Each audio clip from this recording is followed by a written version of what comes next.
you just have to be locked in and able to roll with punches and figure it out. Because it is a different game. It is so much more high level. There's so much more thinking to it. It's a lot more like chess. There's a skill in the NBA that's being able to play when you don't feel physically 100%. You know, because there's back-to-backs, there's this, there's that. So there's going to be games where you feel like you're operating at 85, 90%. How effective can you be when you're not feeling all the way? There might be something nagging you. Can you remain being an impactful, effective player? And then how quickly can you bounce back to your peak performance? And there's just a lot of ups and downs that you got to handle in that regard. But it's fun, man. You get to play basketball every other day, you know, and against the best in the world in front of a lot of people. And it's really cool.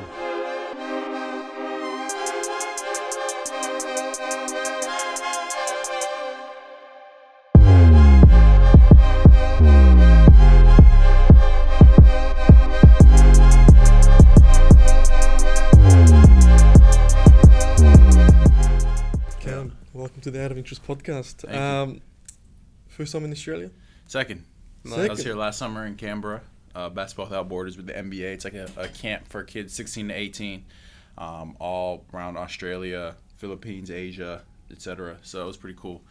You haven't been to Melbourne though, right? Never been to Melbourne. I heard Melbourne, Sydney, they're much better. But yeah. There's a little bit of a split decision on what's better, Melbourne or Sydney. I say it's Melbourne though. Have you been to Sydney? No.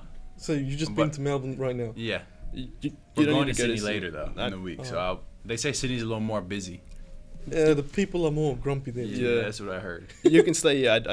I don't think you need to go over. Yeah, this is honestly. a better place. This is better, man. If you go over there, you just. Well, when I go, I'll ask them what they think, dude. They're gonna say They're gonna the say complete Sydney, opposite man. of what we're saying. I love it. I heard Canberra was created because Sydney and Melbourne couldn't decide who would be the capital. That's what I was told. Possibly, yeah. Possibly. And then the boring people they see to go to Canberra. Go Canberra. Yeah, they live there. Yeah. So don't go Canberra. Not again. much happening. Not Sorry, much Canberra. It was fun. I had a lot of fun. Beautiful nature. You reckon? Lots of kangaroos. Kangaroos everywhere in the There's country. kangaroos everywhere. Even here, like you could drive around a suburb, And then they'll just pop up.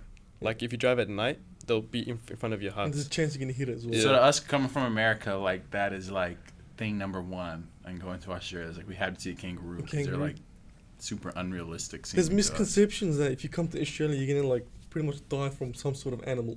Oh Yeah. my Either goodness! spiders, snakes, crocodiles. scorpions, crocodiles. You're not Yeah. gonna die. Like I'm from South Africa, right? Yeah. And then everyone assumes, in South Africa, animals everywhere, lying outside your house, this, that.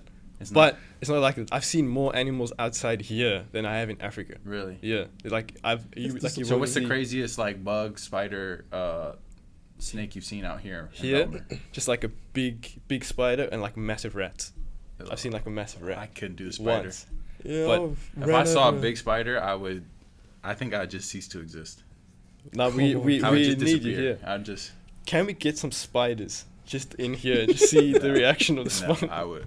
I would never come back. the NBA will kill I us. hate man. Yeah. NBA will come be like, you got our player. I You attacked hate him with spiders. spiders. No, okay, no spiders. No But even if spiders. it was like a small one. I hate I can't I really like if I see a spider so like in Arizona where I live there's a lot of scorpions Yeah, okay. and they're not very big, they're probably like this big, Yeah. but like Poisonous?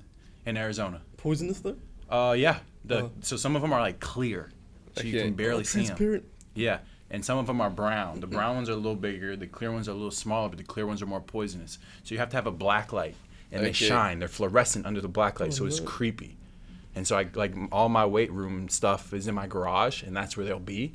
They'll be So like on I there. have to clean them out from time to time. I have pest control, it does a good job, but there'll be a couple strays. And so I have to go and I have to like kill them so that like I lift and stuff like barefoot. I don't want to step on a scorpion. That's terrible. Yeah. So I'll go through and try to kill them off, and like I have to get into like a specific mode where like I gotta go kill it. Like I get my shovel, I get my black light, and I'm just like super locked in. Like Okay, so then what's harder? I've got two questions there then, Yeah. right? What's harder then? Going to attack the scorpions, yeah. right, and take on the scorpions, or playing NBA game? Oh, for me it's the scorpions. Like I have to lock in more for the scorpions in an NBA game. Yeah. Okay, 'Cause then- I'm like petrified. Mid-game, if Yeah. you find a spider on the ball, like the polish of the ball, there's a spider on the ball, what are you doing? Running to the locker room. I'm running. I just hate bugs. Like I hate them all. Like I hate every single. I don't do well Not with even them. like a ladybug, like a cute Okay, little bug? ladybugs are fine, Yeah, but there you go. like I don't like touching them. Like I don't like holding them. I don't like killing. Like centipedes, no, Yeah, that's absolutely terrifying, not. man. All the And do you guys have big ones here? I probably do. Huge ones. Centipede? Yeah. Everything in Millipede, Australia Everything is is just bigger. amplified. Yeah.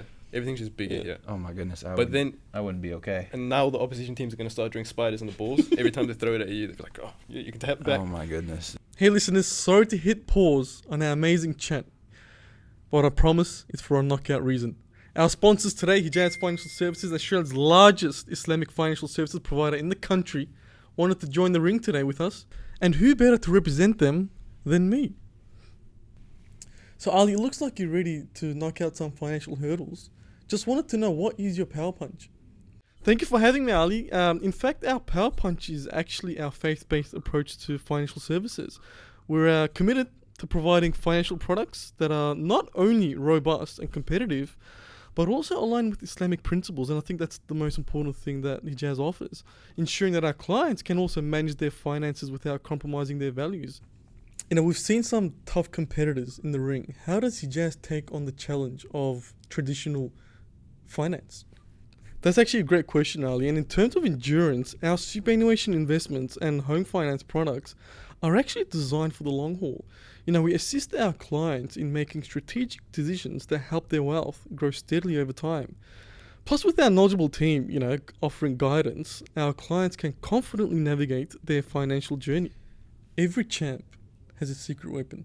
What's Hijaz's secret weapon for their clients to win in their financial journey? You know, just like in fighting, technique and strategy are absolutely crucial. You know, we focus on providing financial solutions that are ethical, sustainable, and adhere to Islamic teachings. You know, we avoid investing in industry that harms society or the environment, and our clients absolutely appreciate knowing that their money is being put to good use. Just like our champions in the ring, Hijaz is your champion in the financial arena. Check them out today.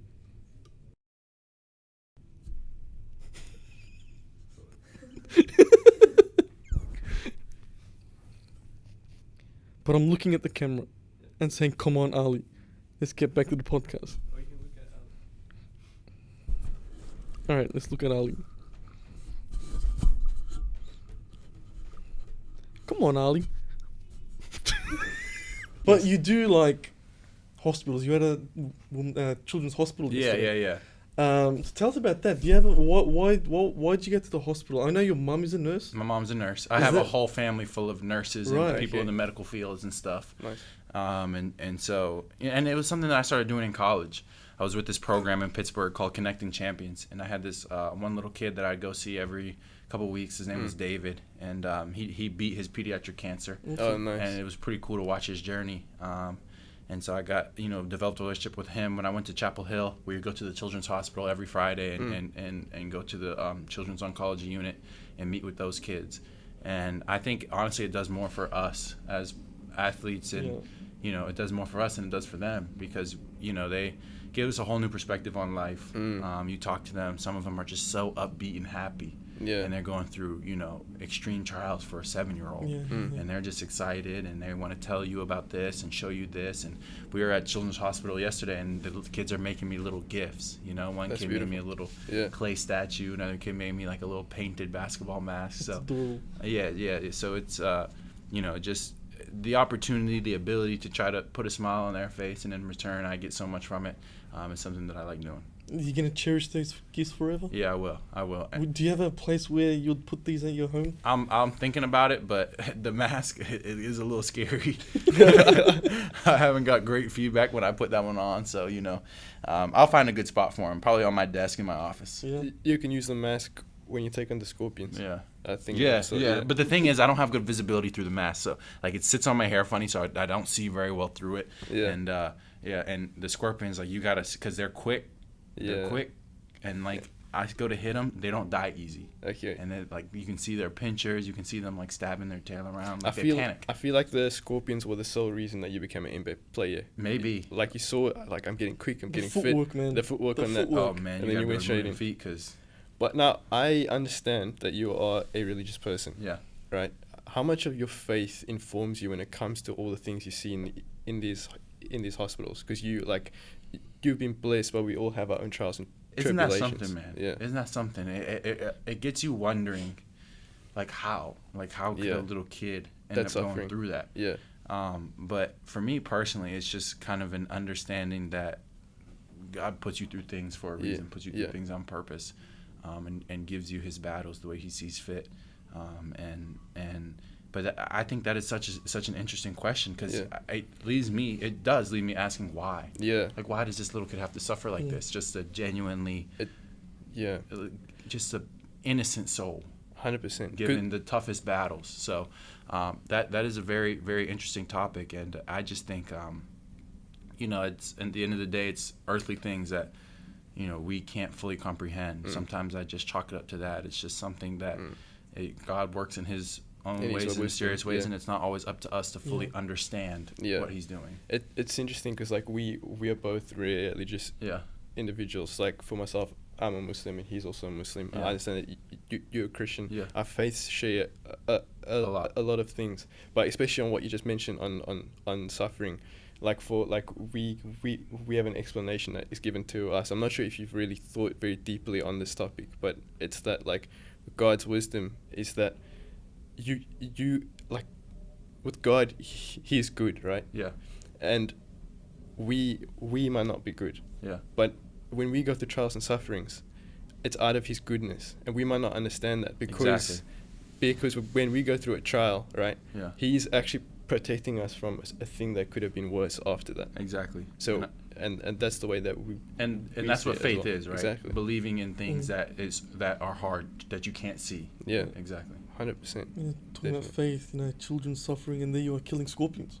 They don't deserve They don't deserve no mercy for them. On I'm your sorry. Instagram bio, you have, forgive me if I'm Psalm pronouncing it, 23. Psalm Yep. 23. Yep. And on your jersey, it was also 23 on the Suns, Phoenix. Brooklyn, it was retired, so I couldn't wear 23. Right. Okay. Was it because Kevin's number? No, it was a guy named John Williamson, I think, a really long time ago. Yeah.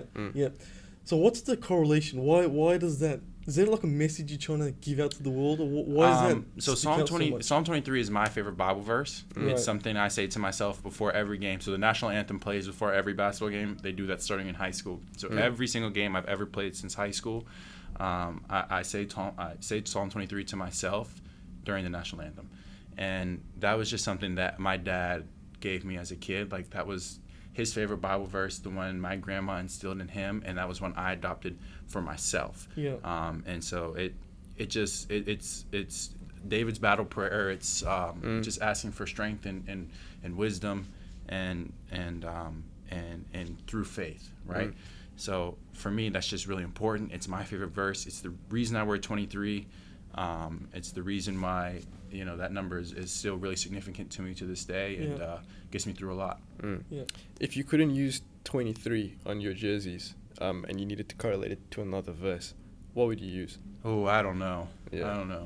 Philippians 4:13 is a good one, and I did wear number 13 in North Carolina, but for no reason. But other than the fact that that was the only number that was like really available that I could see myself wearing. Yeah. But I picked 2 this year. I like 2s and 3s and whatnot, and so it wasn't really much to that. But my dog picked it with 2 numbers in the hand. And I was 2 and 13, and she picked number 2. So I was like, Halo, the dog, she knows best. So we went with that one. So I'm assuming that if you ever go to another team, you want 23. I would try to get 23 back. So you're gonna look for a team that has 23 now? No, I mean, it's hard to do that. It's hard, and 23 is sometimes a little hard to get. But I wouldn't say it would dissuade me from going to a team. But if it's available, I'm taking it. Talk to me about your upbringing. Now, both of your parents were basketballers, so pretty much you're like destined to be a basketballer. You were playing. My parents knew what they were doing. In your mom's tummy, pretty much. Yeah, my parents knew what they were doing. They're both tall. They both played, so they were trying to make basketball players for sure. And all of us played, all 4 of us. But, and I was a kid, man. I grew up, I love basketball. I would sit there and watch Michael Jordan VHS tapes all day long as a kid. The Last Dance documentary that came out over COVID? Yeah, so there was a lot of new footage in that, but a lot of it was recycled footage that had been put out on these VHSs that I watched. So the cool thing about The Last Dance was that new footage mixed in with stuff that I had watched so many times, 20, 25 years ago, just sitting there. So I could like sit there, and when a clip would come up and the announcer would be talking or the voiceover guy would be talking, I'd be able to sit there and just say it out of deep memory. So that was, that was pretty cool. It was like a huge blast from the past in addition to some new cool stuff. So, I just grew up loving the game. I played as a kid. I started playing organized probably at 3 years old, and When I was little, like, you could not tell me I wasn't going to play in the NBA. Like, I was just so sure of it. I was so sure of it. Is it because your parents were basketballers? If they weren't basketballers, I don't know what that factored in. Brainwashed into it? I don't know. I don't think so. They said I always just, as a baby, was picking up the basketballs and playing on the little toy hoops. Right. They said it was just always what I leaned to. Exactly. Yeah. That's what I did all the time as a kid. So I don't know. It's something natural in me, but it's probably passed down from them. They played. So you have 3 brothers. Yeah. Any of them following your dream? Yeah, my older brother played. He was really good high school player, had a pretty good college career. Now he just does medical research. He's actually here walking around Melbourne somewhere. He's exploring. I hope he's okay. Please be safe out there, Aaron. Because he loves the nature and the bugs and the snakes. So he's probably trying to find something. And birds. He's trying to find something. He should live with you. I know, right? And kill the scorpions for me. But we did live together 1 year in college, and he had to kill every bug. Oh, damn. If I saw a bug, I'm calling him. Like, please come kill this bug. And my younger brother, Puff, he played at North Carolina for 3 years. He just transferred to Penn State. He's playing his 4th year there this upcoming season. And then my youngest brother, Braylon's going to be a senior in high school, and he's trying to figure out where he'll play in college. You guys all tall? Yeah. Yeah, older brother didn't grow too much after high school. After high school started, he's only about 6'3". But I'm the tallest at 6'8", and then Puff, my younger brother, 6'7", then my youngest brother, Braylon's 6'6". So you're 6'6"? 6'8". 6'8". Yeah. 6'9" if you give me the hair. Oh, right. Okay. If you give me the hair, right. Yeah, it makes me look a little taller. When they measure it, they push it all down. They spread it out, push it down. I'm like, yo, they're smacking me on the head. I'm like, it's not going anywhere. That is my head now. Yeah. I like the hair, though. Thank you. I've always had long hair. Yeah, I like it. Do you have like a stylist or something that's... No. Because in the NBA, like everyone's just like always trying to flex something, right? I'm not really always trying to... or hair or something. Nah, I just kind of keep my hair like... So there's actually a reason, and I don't think I've ever said this publicly, so you guys are getting the first info on this. There's actually a reason why I always had long hair as a kid, okay? Here we go. And the reason when I was young, so I never had like short hair in my life. It got a little shorter in college, but when I was a kid, I always had it long because my ears are different. Okay, so this one kind of like curves at the top. Right. This one doesn't. Oh, damn. Can you see it? Yeah. Like this one's like thin at the top. Yeah. So my mom is white. She has like she has some Irish in her background, and she has like Irish like ears. Yeah. And my dad is black, a dark skinned dude from South Carolina, and this ear looks just like his. Right. And this ear looks just like my mom's. That's amazing. Like literally, like carbon copy of my mom's, carbon copy of my dad's. So I was always self-conscious about that as a kid. I don't know why. So I always had long hair to kind of cover it. Yeah. And only like 3 people growing up probably noticed it. But to me, like, kids, like we just, you don't really know. Like the littlest things could be like your insecurities or whatnot. And to me, like I was like, I can't have anybody finding out about this. How did you deal with the insecurities then? Because like, I hit it with my hair. You just hit it with it? My hair. Okay. Like even now, I'm assuming like it don't bother me now. That doesn't bother you. Yeah, I just like it's just funny thinking back that it like, did. Nothing's gonna bother you. Right, it's whatever. But like, whatever. Right. But that's why I always had long hair, and now I've had it for so long that like if I had short hair, like it would be the most dramatic change. Like I'd be laughed at for weeks because nobody's ever seen me with short hair. Yeah. It'd be a huge change. Because now it's like just up. It's just there. It's always been like that. Through like your career in basketball, where would you like to see your legacy go? Do you compare yourself to other athletes and be like, I want to be like this guy here, or do you want to like, cause like for example with Muhammad Ali as an example, his legacy, it transcends the sport itself. Right. And I think a lot of athletes, they get caught up on what they want to be doing on the court or on the field or anything like that. In your case, because I see that you're a man of faith, you're going out to these hospitals and stuff, and I can see the sincerity in that. It's not like it's not a photo op, right? Is there a legacy that you're trying to have where it supersedes the sport itself? Well, we're all NBA players, all athletes are basketball players and athletes, but we're much more than that, and I like to consider myself much more than that. At the time being, I am very focused on my basketball career. For me right now, it's my best opportunity to grow a platform, my best opportunity to set myself and my family up and future generations up. But in the end, I would like to do something very meaningful and impactful that can overshadow my basketball career, And I don't know what that is yet, and I'm not too pressed to find out at the very moment, At this very moment, if I had to stop playing basketball, I would probably go right into college athletics because that's what my degrees are geared towards. But I anticipate playing for a little while longer, and I will look for whatever pathways open up from that. But I would like to do something impactful post playing that, you know, it means more in the grand scheme of things than playing basketball. But I think it's pretty cool that just by playing a game, man, it's a game that I've been playing since I was a little kid. It can take me all over the world. It can set me up for life and open doors that, you know, not everybody has access to. So I definitely cherish that.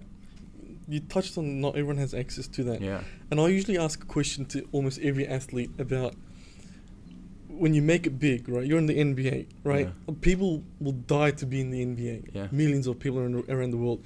So when you first got drafted to play in the NBA, run us through the emotions of that, right? It's you got drafted, you know you're in the NBA, and that's your lifelong dream. Yeah. Right? Mm-hmm. And what was the feelings? Did you cry? Like, oh, I was just kind of stunned. Did you like not sleep for 6 days? Like, I didn't sleep that night, really. That night I probably went to sleep at like 6 or 7 in the morning, and only slept for a little bit. It was kind of like a daze. Like that 24-hour period after being drafted was kind of like a daze. I didn't take a usual path to the NBA. I played 5 years in college, 2 different schools, and you know it wasn't always like, oh, he's a surefire NBA prospect. Like I had to get it. It wasn't anything that was going to be handed to me or anything. And so it was never guaranteed. So actually realizing it in that moment, after all the work, after all the sweat, after all the injuries, after all the whatnot, it was such just like a gratifying yet kind of humbling experience. I had a lot of family around. I didn't go to the draft, so I was back in Moon Township, Pennsylvania, with probably 50, 60 friends and family. And I had my immediate family in my living room around me when it happened, and it was crazy because it was like you just don't really know when you're getting picked. And I talked to Phoenix, my agents talked to Phoenix in the weeks leading up, but like a week or so before the draft, Phoenix stopped talking to my agents. Oh no. And they knew what they were going to do, but they weren't going to, because my agents would go blab and tell everybody like, oh, Phoenix is going to pick them here. And so this is just their way of covering themselves. So I didn't know how much of a possibility it was. So when that pick came in, it just happened fast. Like it just happened really fast. And my grandma was kind of behind me. And my grandma, she always used to ask me all the time growing up, like, what do you want to be when you grow up? This is what she always said every time I seen her. And I was like, Mom, we call her Mama Helen. I said, Mama Helen, I want to be a basketball player. I want to be a basketball player. Yeah. And she said, well, baby, you know, you got to do something else. Not every, you know, it's, you got to have a plan B. Okay, that's nice. But you got to be realistic. And I was like, I want to be, my dad would be like, Mom. He said he wants to be a basketball player. Just leave it at that. So she was behind me when I got drafted, and I remember looking back to her. I said, Mom Helen, I told you I want to be a basketball player. Yeah. So just like little moments like that, man, they make all the difference. And for me, what keeps me going when times get tough or whatever, or whatever I get in my head about something is perspective. So I just keep perspective on the fact that I'm literally living out, you know, my lifelong dream. And when you're able to put things back into perspective, then you're kind of able to kind of tackle whatever's in front of you at that moment. So for me, it's just going back to those moments, going back to the draft, imagining like if I go back and tell my 10-year-old self, like, okay, this is what life looks like now. Like you just don't know back then. My high school self, I just, you know, so much unknown in your future that if I could go back, I would be over the moon.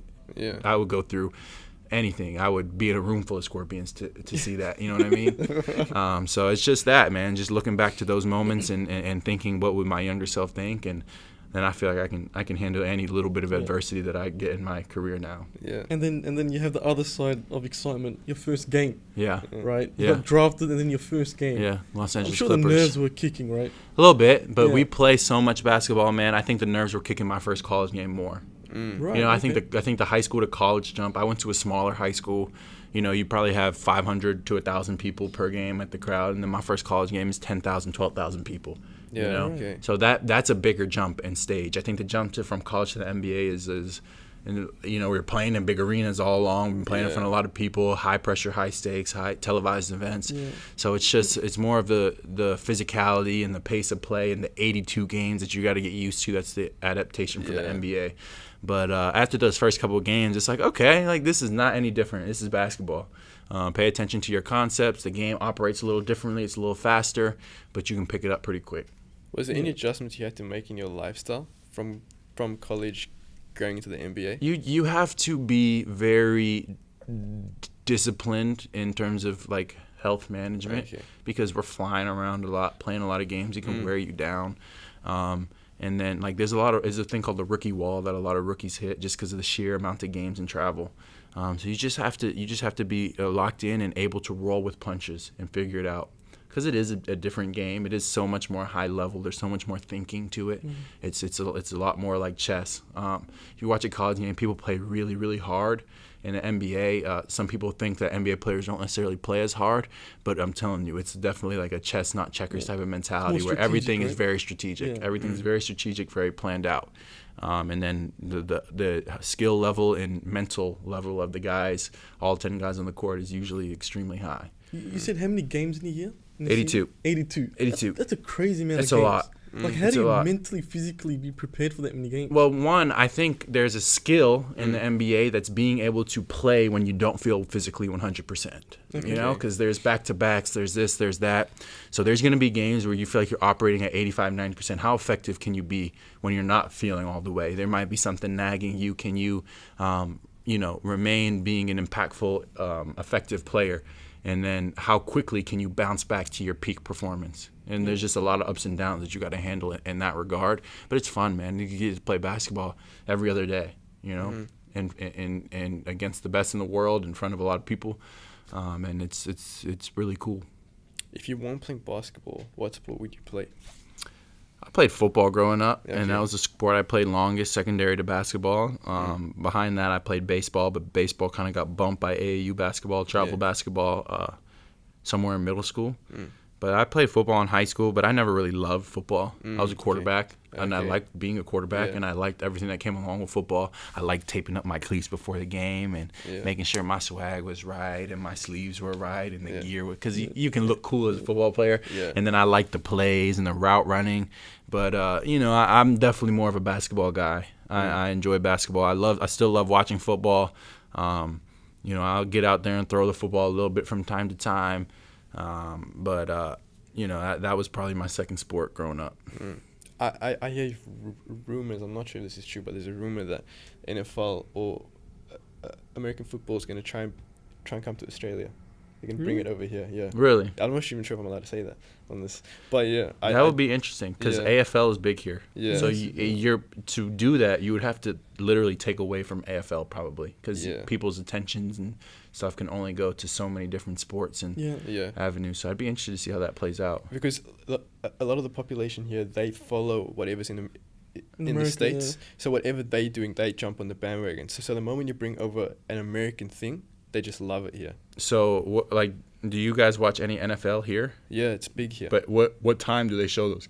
Or what times are those games live? They're like middle of the night. Times it's are crazy. Dedication. Yeah. So I think that's why, because they're seeing that there's viewers and things like that at those times. So what if you brought the sport here? Yeah. Because everyone wants a cut of the pie, right?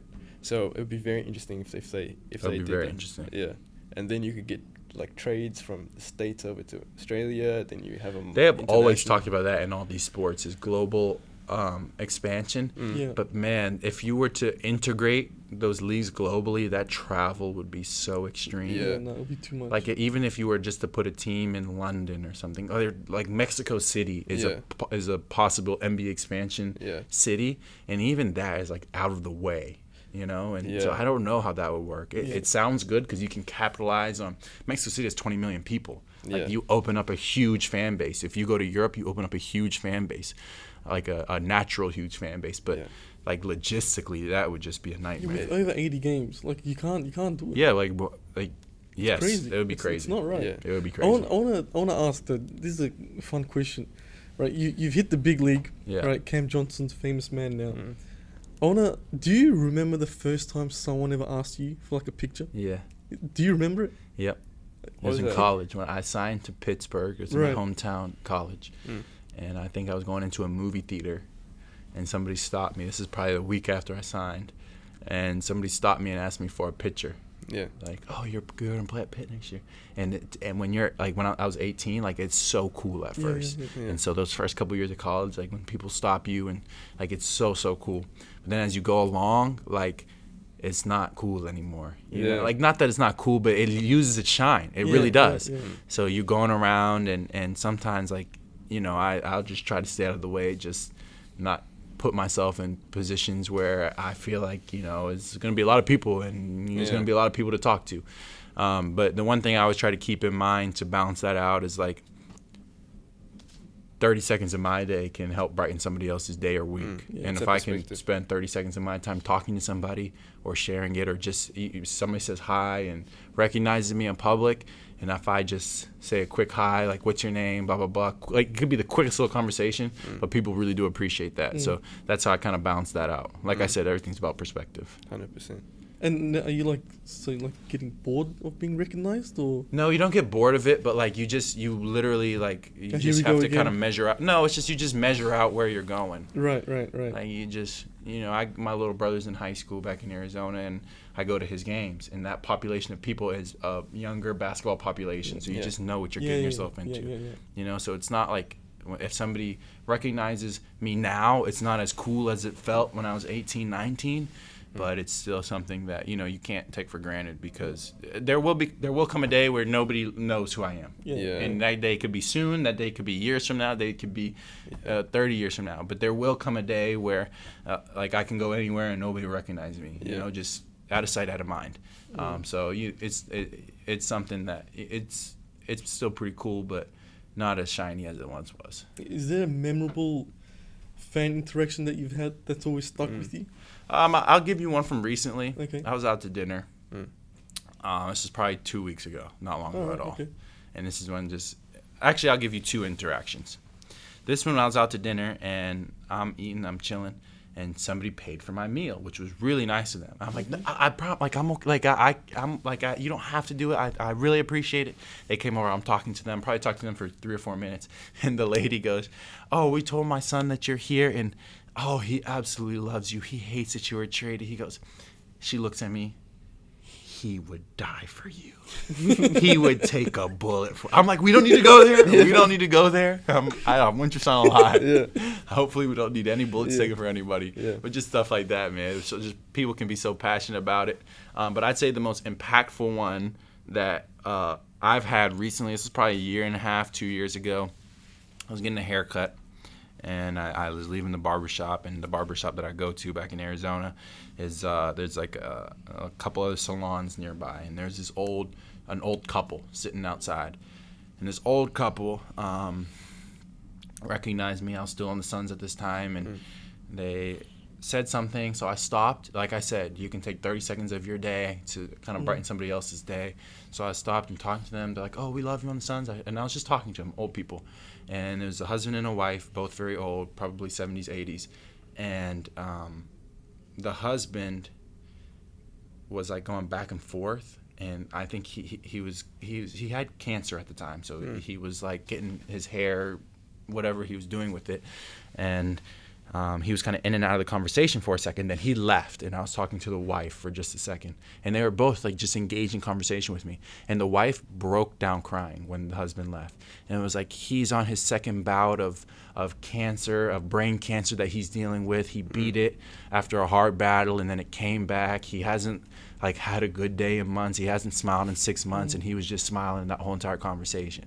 And just something like that, man. It's just like I literally just took 2 minutes and talked to these people, and just they asked questions about basketball, and I answered them. Like, you know, I think we had just lost in the finals, whether that was 6 months or a year before that. Just the simplest of conversations.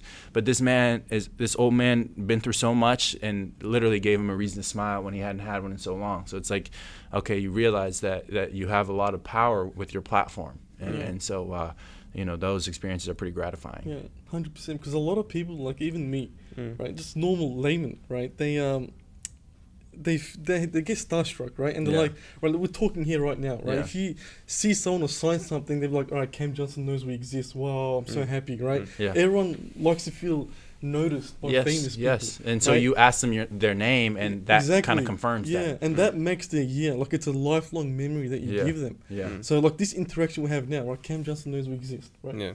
Let's go, Yeah, right? yeah. So when you're there back in America playing, like, yeah, man, that guy shook his hand, right? Yeah. It creates that lifelong memory. And there's the opposite of that too. So Right. if you shrug somebody off or don't give them the 100%. time, they'll hold a 100%. grudge. Yeah. I've seen it. 20 years later, people, I don't like such and such because they were rude when I asked to take a picture. Like, and they might tell 5 other people. So like your image can be very subjective. So there's probably somebody that I shrugged off once upon a time that probably said, he's a terrible person. He's the this, he's the that. You know what I mean? Yeah. And sometimes you can't always, you can't always control what people think about you, but that is real. That is real.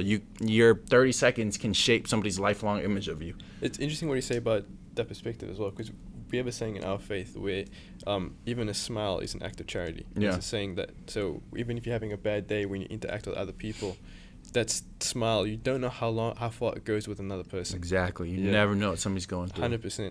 Now, sorry to switch this up a little bit.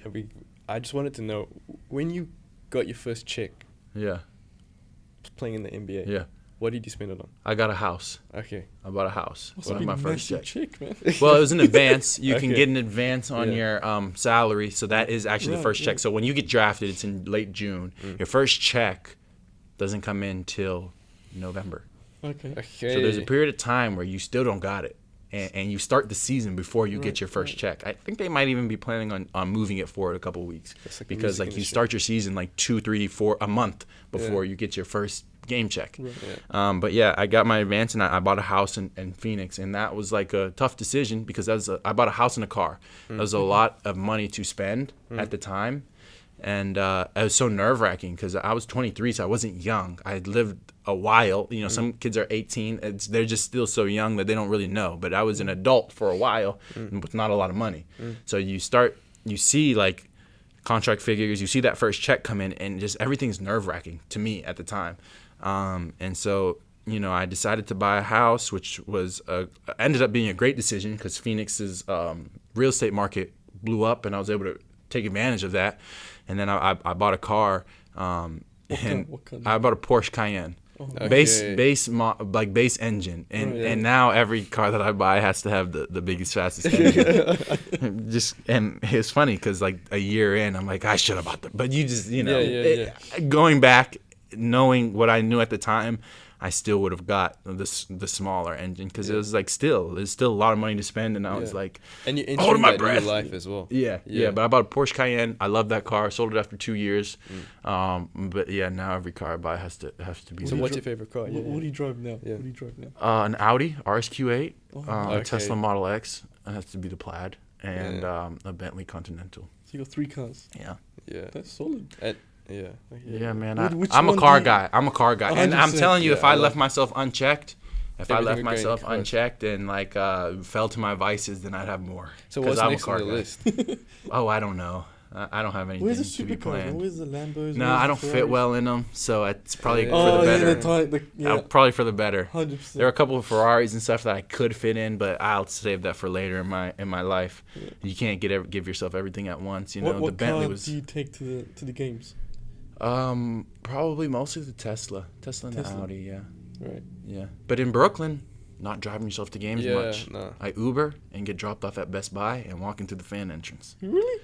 Yep, or I walk. So So Brooklyn's different. when you get into the Uber and you sit down, like, do you ever get crazy reactions from the drivers? It's only sometimes, not often. And a lot of the Uber drivers I had were non-English speakers, and so I don't really know. So they just dropped me off at Best Buy. Then I walk across the street and walk into Barclays to the fan entrance. So you get to the game. Yeah. What's your pre-game ritual? When I get at the time I get to the arena, You get to the arena before I get to the arena, I get something to eat because our Brooklyn staff, chefs, facilities have good Right. food. So I get something to eat there, sit down, eat for a little bit. Then I go in for treatment. I'm on the treatment table for probably an hour, and then I go into like activation. So like muscular activation, movement prep. That's about 15 minutes. And I go on the court, shoot for 15 minutes. I come back, chill for probably 30, get taped, go through some other activation stretching stuff, and then that kind of trickles into our team meeting at 30 minutes prior to the game.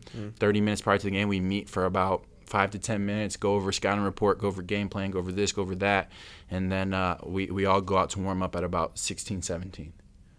Right. So I probably get to the game. If it's 7 o'clock game, I'll probably be there by about 3:30, 3:45. Oh wow! Right. And are you eating in between that? Yes. So Yeah. I'll start. So I eat when I get there. I don't have another heavy meal or like heavy food before that, but I'll start trickling in like sometimes it'd be some more carb-based stuff, some more electrolyte-based stuff, lots of fluids. Beet juice is always on the menu. Maybe some little bit of maybe like a pre-workout or just a little energy bump, whatever I'm feeling I need that day. Because like 82 games, you got to be very efficient at getting yourself up to play and then unwinding quick, and then being able to manage that. You know, that's the funny thing. Like we have to be at like peak performance at 9 p.m. going into the fourth quarter. You know what I mean? Mm-hmm. Like you have to be like you can't get tired, you can't get sleepy. Yeah. So as a professional basketball player or even in college, you have to be able to be a peak performer late at night. And then you have to be able to unwind, get your sleep, and then get yourself ready to go. So I have my methods of doing that. And my Alicia keys on the drive home always gets me back down to level. Nice. And then restart that the next day. What would be the biggest difference between the Nets and the Suns in terms of a club? What do you think was the biggest change? Well, Eastern Conference versus Western Conference is funny because there are differences in styles of play for sure. Right. But Phoenix is just such a different city than Brooklyn. Okay. So the operation is just different. The way you get to the airports, the schedules, and just dealing with two different organizations. Both of them are great in their own rights. Both of them treat their players really well, and so I have zero complaints on that end. But I think our Brooklyn staff, management, coaching staff, and accessory staff and people that help out, whether it's dietitians, nutritionists, chefs, equipment people across the board, they've been great. Helped me and the other guys that were traded to get up to speed. So you got to give them a lot of credit for keeping players happy, which I think it can be difficult, and we've seen it go south in some situations. But they do everything they can in their power to make the experience as good as possible, and that means a lot to players. So you like the Nets better? I wouldn't say I like the Nets better. I think both organizations are pretty good in their own right, and I love Phoenix. I love playing for our coaching staff. It's like those people became like family. Played there for almost 4 years, but when you get traded, there's a lot of hesitation where you're just like, I got to get used to. I got to learn all these new people. I got to kind of assimilate into a team, into a culture, and figure out where my place is. And so I do give them a lot of credit for helping us guys that got traded just feel at home, feel comfortable, and it's a pretty cool environment they got going. And who would you say was the toughest player you played against in your NBA career? In terms of like individual series, man, playing against that Bucks team in the finals in 2021, they were good. Drew Holiday, Chris Middleton, Giannis, they presented so many problems. We started off up 2-0 and ended up losing 4 in a row. And they made plays down the stretch when it mattered. They were good defensively. They were good offensively. And Giannis is just a problem, man. Damn. So that was like a tough series to lose, but it's not like we lost to some bums, man. That Milwaukee Bucks team was a heck of a team. But considering that you are so looked after, say in the NBA, you've got all of these things. Like, you got a lot. You got a lot. Wouldn't it make it harder then to play in college? Because you've got your studies and things like that as well. Yeah. You're not comfortable. You play less games. Yeah, okay. Which is one thing. Do you have shifts in college? What's a shift? A chef. Oh, chef. No, you get food. You get food after workouts, after practices. You're fed every day. Yeah, right. But for sure. Not the same. But that adding that, man, that's. So I was a sport administration. I got my master's. I still need to finish my thesis. I've have my own fair share of failures in life, and that's one of them. Not finishing that by now, but I was getting my master's in sport administration at North Carolina. So it was a college athlete experience, is what we talked about every single day there. And my conclusions at the end of that program were, if you're talking specifically the highest level of college football and college basketball that get the most media attention, the reason why these kids are getting paid now is because it's a very, very tough system on the kids. So the way I like to describe it is when you're playing in the NBA, you know, you're playing every day. It's your job. It's your number one job. You get paid pretty well for it, generally, and you know that's your life's work. Whatever. Media criticize me all you want if I don't do my job, because that's my job, and I'm being paid for it. But a college athlete at the highest levels of football and basketball get the same media coverage as professionals, right? And they get the same criticism, but yet they keep saying, "Oh, they're not professionals.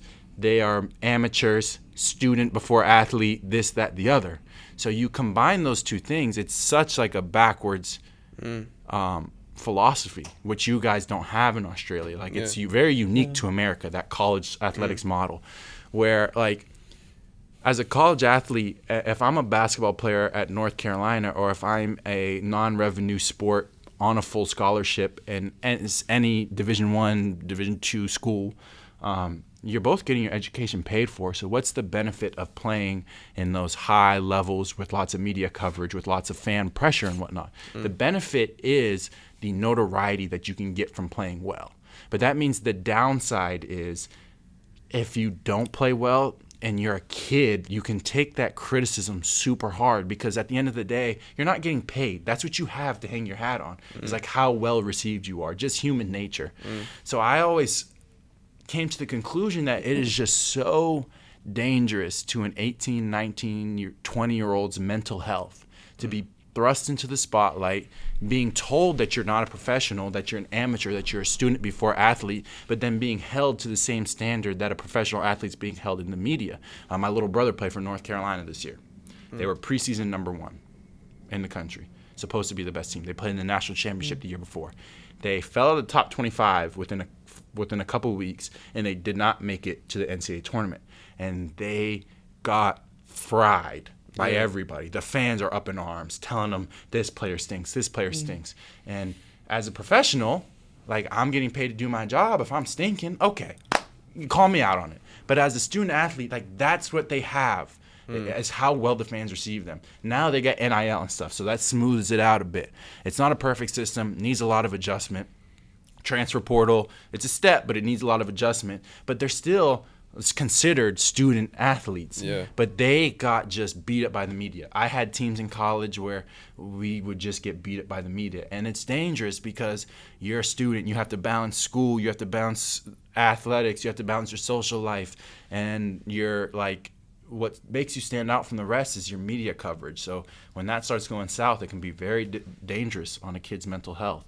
And so I think that's something that we need to keep an eye on, man, because that's real. Do they get paid in college basketball? Now they do a little bit more. Right. They can. So you can have endorsement deals with X, Y, and Z company that can give you a little money on the side, which, I mean, the money that these kids are earning, the top earners, is crazy. It's like, you know, if you would get a rent check in college when I was in school, that was a couple $1,000s a month. Like I was like, oh, I got it, man. Like I got it. Like and now these kids are making a lot more, which I love, because you know, somebody's gonna make money in the college athletics model, and if it's gonna be imperfect, I don't mind it. You know, a little bit more going to the kids right now. But I think there's a happy medium that we're gonna have to figure out. The system needs a lot of tweaking, a lot of adjustment, but at least now kids are benefiting from the process 100%. At the moment. 100%. So where to from here for camp? What's the game plan? What's your future looking like? Oh man, just a lot of basketball, and just life. I try not to plan out too hard. Try not to do anything, but just kind of enjoy this process. NBA, you know, careers generally aren't crazy long. You know, if I was an investment banker, I would be able to do my job for a very long time, right? But if, as an athlete, if you're really, really good, you might get 15. If you're really, really good, you might get 15 years. If you're average, you're getting 4 years. So I just try to enjoy this, man. Just try to enjoy this and build myself in the off seasons and take advantage of it and make myself a little stronger, a little faster, a little better, and then go out there and try to play my best in the season. So that's really where my main focus lies nowadays. That's awesome. We do wish you the best in that. Cam, the way we wrap up the podcast is I ask you 10 rapid fire questions. And you can answer as fast or as slow as you want. Let's do it. All right. So the first question for you would be, do you have a favorite pre-game meal? Favorite pre-game meal? It shifts around a lot. This year, I was heavy on like a pasta with a little marinara and chicken. That's simple. I like that. Pasta sauce. Yeah. What is one thing that people would be surprised to know about you? I mean, I think we covered up the whole scared of bugs, man. Yeah, I'm scared of bugs. That's one thing. But another thing is I don't really like, and maybe people wouldn't be surprised to hear this, but I'm not like, I don't necessarily like love the publicity of the job. Like I accept it, I appreciate it, and know it's part of the job. But you know, you lose a lot of privacy in a professional life like this, and that's not always something that myself and I'm sure a lot of other people love all the time. When everything is just out in the open, it's like how much money you make, your marital status, who you're dating, you know where you're eating. Like people share things, and sometimes it's false information, and you know that part of it is not always like, because you're not very active on social media. No, and they have to tell me post this, post that, like do this, do that, and I'm like, oh, like getting me to post something can sometimes be like pulling teeth. So I'm not the craziest active. I actually don't prefer social media. I would prefer not to have it at all, but I understand that it's a tool that can help me in my profession, so I use it. But yeah. Your favorite city to play in? I don't have one. You don't have one? Because I'm not super adventurous. So wherever I have a good meal in. I've had some good meals in Toronto, LA. I like wherever I can have a nice weather, a nice hotel, and good food. So I'm not too picky about it. Foodie, huh? Yeah, I am. I do love food. Who isn't? Which teammate has had the biggest influence on you? A couple guys. One guy that I've kind of come in alongside of and played a lot with is Mikal Bridges. We got traded together. They call us the Twins, basically because we were always working out, lifting, shooting, watching film together. So that's one guy. Another guy is Chris Paul. You learn a lot from playing with somebody like Chris Paul, and his approach to the game, and like he holds his teammates to a high standard, and he get on me if I'm not in the right spot, if I'm not doing the right things, offense, defense, everything in between. And I'd be like, yo, Chris, chill sometimes. But you can learn a lot playing alongside a guy like that. Greatest basketball of all time? Michael Jordan, hands down. I thought you'd say that from the way we started the podcast. I'm a Jordan guy. What's the last TV show that you binge watched? Last TV show that I binge watched? Let me think, because there's a couple good ones I have here. Ted Lasso. I'm going through Ted Lasso right now, season 3. Great show, phenomenal show. They, Coach Beard, Jason Sudeikis, they're funny, and I love that dynamic. And then I also just finished. I like the Power series on Starz. So I just finished Ghost season 3 or whatever it was. But I've been watching that Power series every year, all the spinoffs alongside of it. Yeah, good ones. Your favorite superhero? Favorite superhero? I flip-flop on this all the time. At the moment. Always been a big Iron Man fan. Always been a big Spider-Man fan. Yeah, not Batman.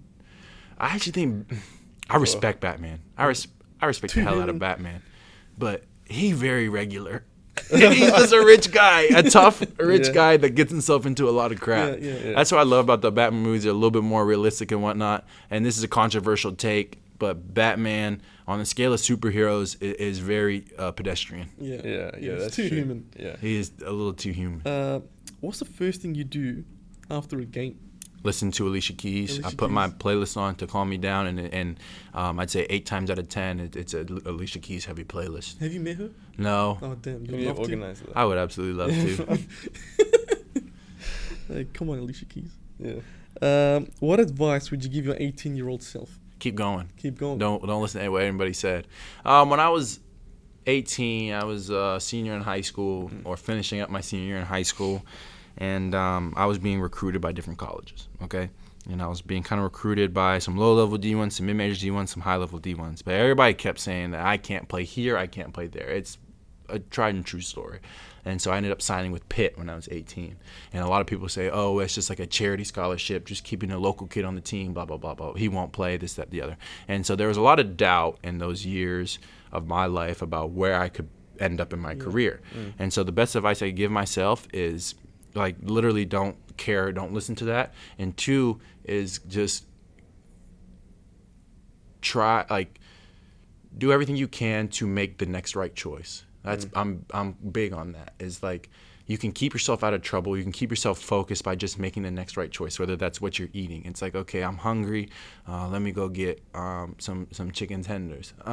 Maybe the right choice is something a little healthier. So just making choices in the margins every day. Like maybe I shouldn't do this, get myself in trouble. Maybe I should go work out and put a little extra effort into that. So for me, a big thing is continue just to try to do your best every day to make the next right choice. Yeah. No, that's great advice. Last question is, because you're a big foodie, have you ever tried Vegemite? Vegemite's horrible. I'm sorry, guys. You tried it? Yes. Oh, damn. And I see it sitting here. I'm like, oh no, it was ready here. But it's right. Do you like Vegemite? I hate Vegemite. I've never had it. Despise it. Wait, I've never had Vegemite. You've never had it? All right, Give him. You'll try it. Do you want to try it now? Yeah, all right. Give him some never had Vegemite. it. I'm I've sorry, never had it. Australians. I love y'all, but Chris, I'm from South Africa, so we don't have any of that. yeah, no. Well, what is it? Besides so dark, nasty goo. Oh man, come on. Like what is it? Honestly, What is on the ingredient list? I really What don't is know this? what it is. All right, I'm gonna take a bite of this. I'll hand you this, and you can. It What's in just it? smells terrible. It smells bad. Oh, it's really bad. That's way too much. Oh, that's nasty. Oh, bro. bro. That's Really nasty. I just took like my tongue hit. What it. is it though? Why would you put this on your bread? Honestly, Apparently, it's good, guys. Good it with butter, tastes man. like. Bro, there's literally like nothing in it either. It a whole tastes. bunch of preservatives. Wheat, man. barley, salt, and preservatives and stuff. Yeah, It tastes like if sushi went bad. It tastes like not but good. like it looks like it could be like Nutella or something. Yeah, but then Yeah. you taste it and It's it's a like cat- It has nothing. Like I couldn't even. Yeah. It's like I had a backup plan. I'm like, if you had Vegemite, I got another thing for you. What is it? Can you Shoot. This is terrible. shoot from there? Yeah. If you miss it, it's fine. We'll cut it off, right? Yeah. All right, here we go. Give me that back. Give me that back. New take. First try. First try. First Yeah. try. First try. First try. First try. I think I need It's- better. There's I the need jump. better. I think it's because you I'm getting closer. I think it's because you smelt this. Yeah, the Vegemite. The Vegemite destroyed is my the brain cells. This is This is not good. guys. after your season starts That we'll is re- not we'll, good. we'll release. Guys, come on, just hang in there with me. I That's got the you. thing I got about you, man. being a shooter, I'm gonna go through a game and I'm gonna miss 5 in a row, and you got to be able to shoot the next one. And I might airball. I'm sorry, it's just how it goes. We're gonna blame this on the Vegemite. I'm blaming the first. I get 10 practice shots to get the Yeah. Vegemite out of my system. That's it. Oh, You want to keep going? Yeah. I'm not gonna Alright, stop. if he gets it in, everyone just cheer, right? Like it was the first try, and Yeah. everybody say first try. oh! I feel like this is rigged. Like there's a piece of tape that's above it. We got We- this, guys. We got this. We're gonna be here all day. No, No, we're not. no. I Only got. only like 2 more minutes. Alright. Because I'm getting closer, right? There we Oh, go. get it in, let's go. Let's go. First try. First try. That's it. All right, Cam. It's been an absolute pleasure. Thank you, man. guys. Thank you for Honestly, having me, it was man. I great appreciate meeting it. You. Yeah. Honestly, we wish you nothing but the best. Thank You're you. a fantastic guy. Thank I you. appreciate it, man. And nothing but success, hopefully. Thank you, guys. You Thanks too. so much. All right, I thanks, appreciate buddy. it.